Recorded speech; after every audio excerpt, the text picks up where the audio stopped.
The search is continuing for the perfect striker, and as you can see on the screen at the moment, I have informed Berbatov and Balotelli still, and they're both playing pretty well. I find both are really good strikers, and I'd definitely recommend them to any of you.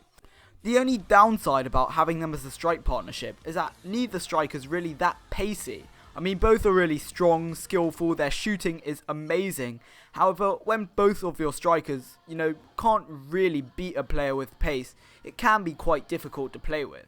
But as you can see, I come up against this guy here with Giroud, and it doesn't take me too long to find the back of the net.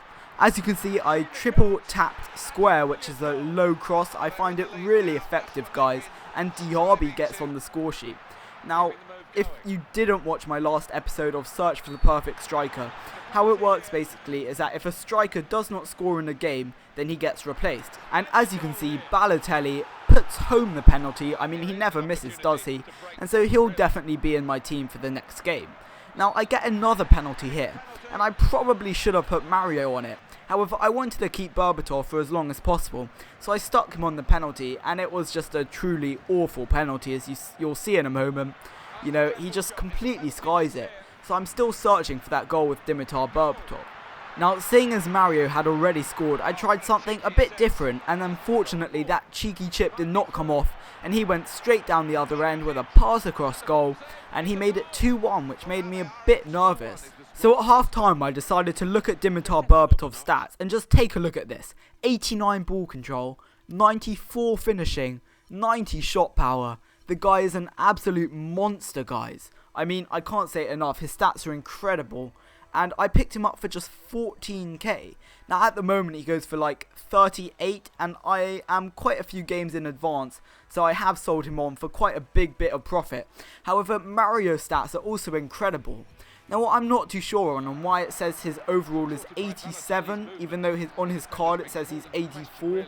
Maybe it's chemistry or something, but if you guys know the answer of this, please feel free to leave it in the comment section below. So finally, on the 76th minute, Dimitar Berbatov got on the score sheet, and he gets to stay another game in my team. So, as you can see here, he goes up the other end, and he manages to pull one goal back. So 3-2 in the 90th minute, and there was still room for a goal in this game. But which way was it going to go? So I had kickoff here, and I decided to pass it around a little bit. Do some nice 1-2 passing, and Dimitar Berbatov picks up the ball in the hole, gets played through by Mario, a nice little bit of skill, tries the finesse shot, and Jarvis slots it home, 4-0 final scoreline, and I was pretty happy about that. I found Jarvis was a really good player in the game, and he was a lot better than Hoylert, who I come on to use later. So I'm just going to take a brief moment now as I get into my next game to talk to you guys about a community channel I'm starting. Now, some of you may recall I started a gaming channel a while back called CurryForMario Gaming. However, I just didn't like posting on two different channels, and so now what I've decided is, as the channel's got 100 or so subs, instead of letting it go completely to waste, I'm going to turn it into a community channel. So if that sounds like something that will interest you guys, and you feel like you would like to upload videos on it, then just send me a message or CurryForMario Gaming a message. And there are only a few rules that you need to oblige by. So if you go onto the CurryForMario Gaming homepage, then you can see all of the rules there. So hopefully that will help you out. Now, as you can see at the moment, I'm practically walking through this team 3-0, and Dimitar Berbatov already has a hat-trick to his name. And so I couldn't, finish a game without Mario Balotelli scoring. However, he dinks the ball over the goalkeeper, and Diaby is able to just smash that home from point-blank range. Now, it finally took just before half-time for Balotelli to go through, and you know what, he never misses these when he just smashes it into the back of the net, making it 5-0, and it's not even half-time yet. And this guy just really was not a great player. And as you can see, I get the ball with Mario here, plays a nice 1-2 with Dimitar Berbatov, slots the ball through, and Balotelli has a chance to score his second of the game, and does so. So this guy really wasn't great. As you can see, his team chemistry was low, and he just all round wasn't a good player. And so Balotelli only needed to score one more goal until I had two players with a hat-trick each on my team. And it didn't take long, let's say that. I finally managed to score a chip with Balotelli, and it was a pretty nice one too.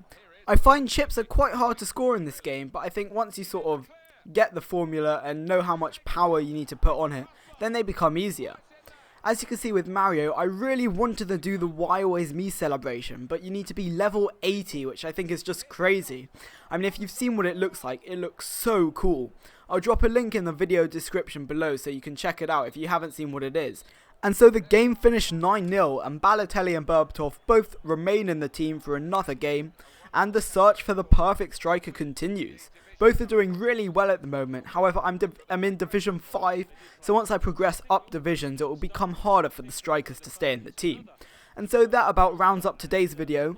If the community channel sounds like something you guys want to take part in, I'll leave a link into that in the description below as well. And that about rounds up this video. This has been CurryForMario. Peace.